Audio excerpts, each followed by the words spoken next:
Imagine a disaster so rare, so completely terrifying, that the National Weather Service didn't even have a warning code for it. I'd be in a dozer. All the windows got blown out. I can't last too long here. It's all on fire around us. 911, your emergency. I'm in a dozer. All the windows got blown out. I got my curtains down. I can't last too long here. Okay, if you can get out safely, get out, okay? I can't. No, I have to have a ride out of here. All on fire around it. This wasn't just a wildfire. Inside the smoke, a monster was breathing. Winds screaming at 143 miles per hour. Temperatures hitting 2,700 degrees Fahrenheit hot enough to literally melt solid steel. A towering vortex of pure flame stretching 18,000 feet into the stratosphere. This is the true story of the first scientifically documented fire tornado in United States history. A catastrophe that marched directly toward a city of 90,000 unsuspecting people. But to understand how hell built a tornado, you have to go back 3 days before the spark, Redding, California. By July 2018, the region was a literal powder keg. A massive heat wave pushed temperatures past 110 degrees for days on end. The air was so dry it was doing half the fire's work before a single flame even touched the grass.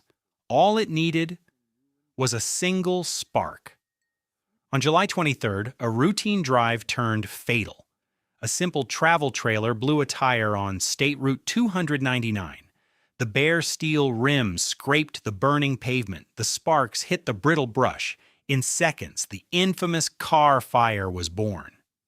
For the first 2 days, firefighters fought valiantly. It was a tough, fuel-driven fire, but manageable. Then came July 26th.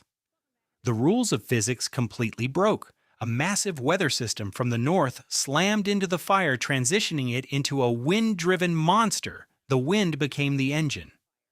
The fire exploded eastward. It raced 3 miles in just 4 hours. In a terrifying display of power, it jumped right over the wide Sacramento River, cutting off escape routes and triggering chaotic, desperate evacuations for over 38,000 Americans.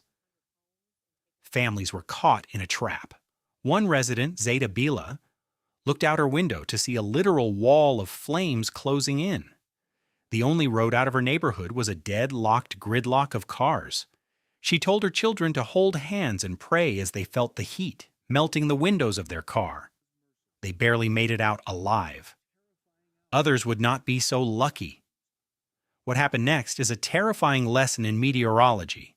The fire was releasing so much intense heat that it drove a massive column of smoke straight up. In just 15 minutes, this column doubled in size, punching 12 miles into the sky, higher than the cruising altitude of commercial jets. The fire had literally created its own thunderstorm cloud, a pyrocumulonimbus. Ground winds blowing in different directions collided with this massive upward suction. It began to spin, tighter, faster. Aggressive rotation concentrated at the surface. It was no longer a wildfire creating a cloud. It was a fire generating a fully functioning, violent tornado. At 7:30 p.m., the fire tornado touched down in Redding, 1,000 feet wide, the equivalent of a devastating EF3 tornado. The footage captured that night looks like a literal window into hell. The damage path left behind defied everything fire investigators knew. This wasn't fire damage, it was storm damage. Trees weren't just burned, they were snapped in half and completely stripped of bark. Massive steel electrical towers were engineered to withstand extreme weather. The tornado twisted them like wet pipe cleaners. In the middle of this chaos was 37-year-old fire prevention Inspector Jeremy Stoke. He wasn't even supposed to be working that day. He cut his vacation short to help evacuate his neighbors. At 7:39 p.m., the vortex bore down on his position. He radioed a frantic mayday, asking for a water drop. Then, silence.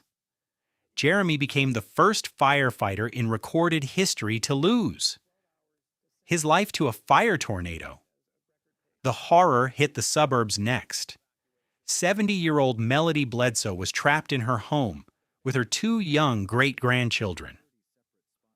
On the phone with her husband, Ed, who was desperately trying to drive back through the flames, the children's final words were, "Grandpa, please, you gotta come and help. The fire's at the back door." They didn't make it.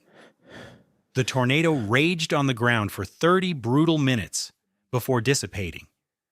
It left a permanent scar on the American West.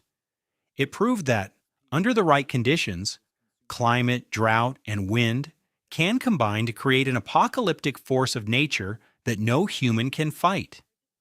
Before July 26, 2018, people called a fire tornado an impossibility. Today, wildland firefighters across America train for it every single season.